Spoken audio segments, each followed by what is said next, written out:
Good morning, students. Today I shall discuss a new chapter, and this chapter is concerning to natural phenomena. In this chapter, first today I shall discuss about reflection and refraction of light. But before that, I would like to introduce you what is light. What is light?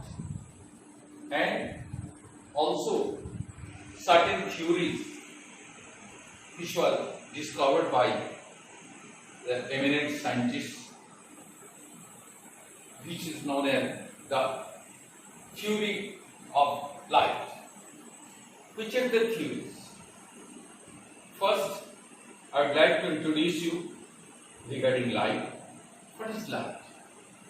My dear students, light is a form of electromagnetic wave. Light is a form of electromagnetic wave which excites in us the sensation of sight. So, the light is very important for all of us. Whatever sensory organ we have, the eyes, ears, nose, tongue, skin, out of these 5 sensory organs, our eyes are the most important, because without eye, we can't see anything. But light is such supporting energy without which we cannot see anything. Therefore, light is most essential. In a dark room, can you see anything? No. In a dark night, can you see anything? No. But if you have a source of light, like a torchlight or any source of light, natural or artificial, if you have light, a torchlight in your hand, in a dark room, if anything light in that dark room, it is visible to you when you light the torch. The light of the torch, when fall on that object,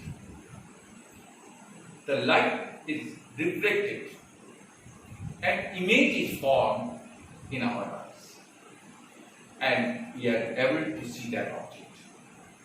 But as soon as the source of light is out of sight, then in that dark room we can't see it. Therefore, the light is a form of electromagnetic wave which excites us in us the sensation of vision or sensation of sight. A mirror, when students, a mirror, a quiet pool produce images because the light that strikes them is reflected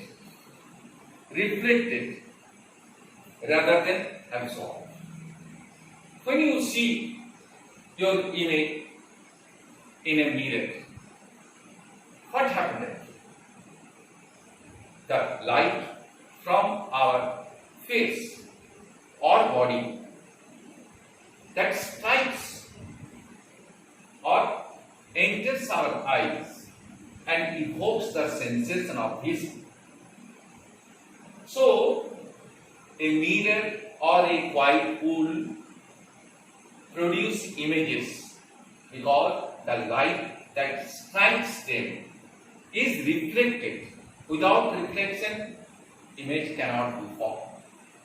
Rather than absorbed, light allows our sense of vision to be remarkably useful, because without light the image cannot be formed. When we see an object, my dear students, when you see an object, light from that object enters into our eyes and evokes the sensation of vision. The image is formed and the retina of our eyes, and that image through sensory organs, that certain nerves send that image to our brain, and thereafter we can see that object. Therefore, light allows our sense of vision to be remarkably useful. When we see an object, light from that object enters our eyes and evokes the sensation of sight or vision, and then we are able to see that object.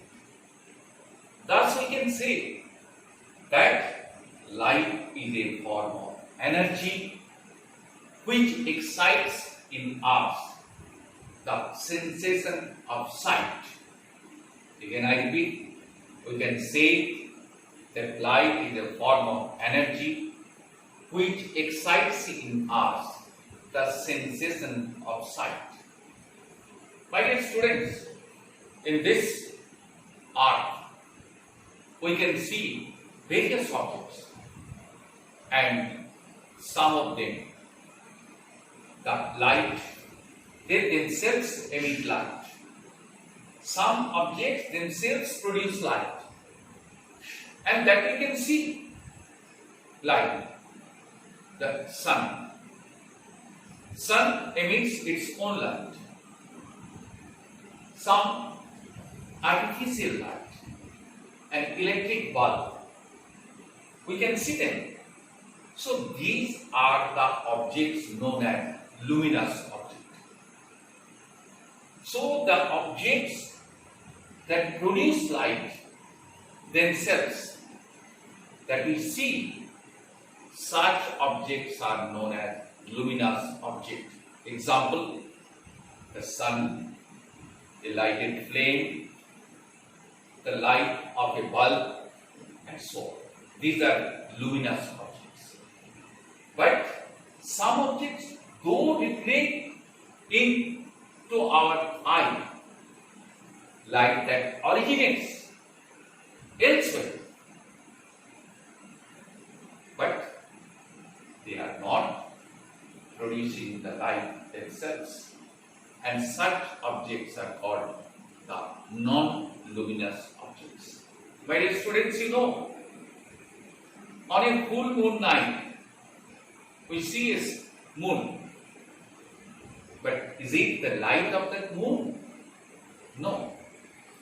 Moon doesn't have its own light. The light of the sun falls on the moon, and that light is reflected and then we can see. Therefore, such objects, those themselves cannot produce light. Such objects are called non-luminous objects. Moon is one of them. At the same time, there are a lot of materials which does not emit light. They don't have light of their own. The planets, they don't have light of their own. Such objects are non-luminous objects. In this context, I'd like to tell you the reflection and refraction, the phenomena of reflection. When you see your face in a mirror, plain mirror, we can see our face. It is the phenomena of reflection. Like that, when light also falls on any polished surface, the light from which media it strikes that polished surface, it again bounces back to the same medium. And this phenomenon is called the reflection of light. But when sometimes light entering from one medium to another, as for example, if we put a stick, straight stick or a pencil in a glass and that glass containing water, you will find that at the junction of the air and water, it seems that the pencil is bending. Why? It is due to the refraction of light. Sometimes we have seen whatever like that of fish swimming in water.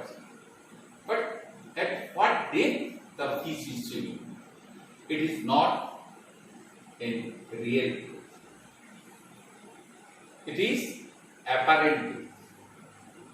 It is also due to the phenomenon of refraction. So, these two phenomena, reflection and refraction, you will study also the reflection through a curved or spherical mirror. It is curved. It may be convex or concave.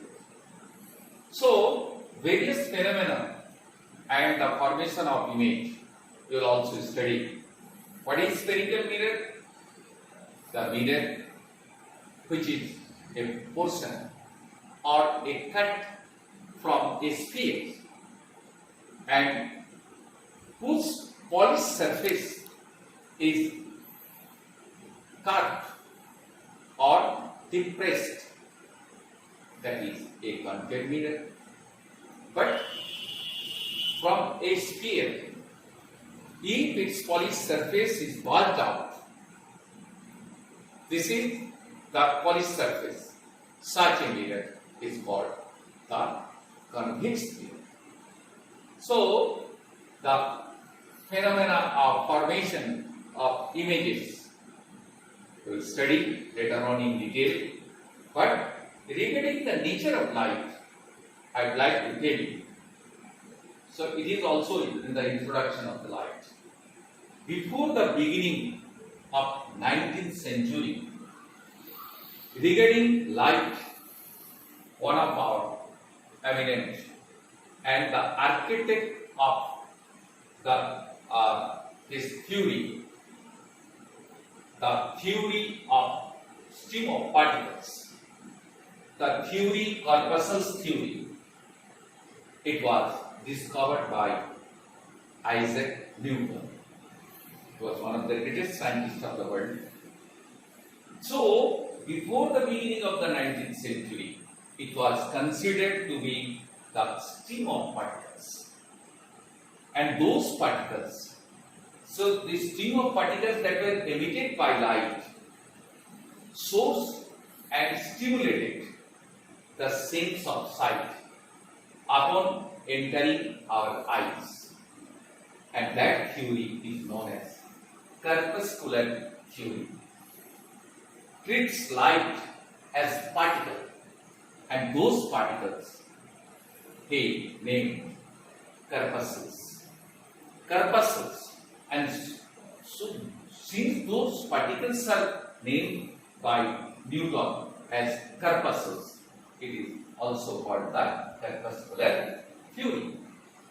Next, wave theory of light, and it was discovered by Christian Huygens.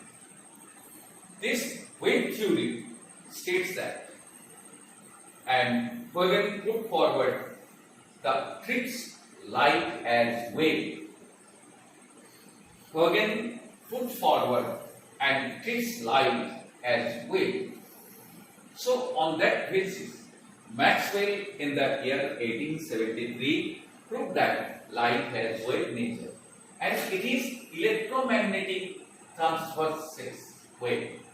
Electromagnetic transverse wave whose speed is 3 into 10 to the power 8 meter per second, which does not need any medium. He also said that, and it can propagate without any medium.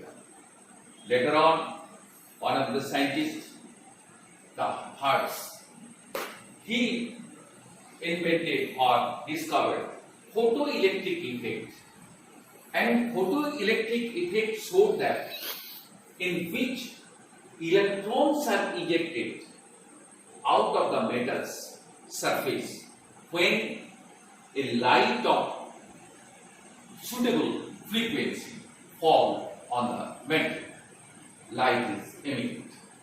Therefore, that light must have particle nature. He said, one may regard as dual nature. Dual nature, what does it mean? The light propagates as wave and emitted and absorbed as particle. So this is called a dual nature. Light propagates as wave and emitted and absorbed as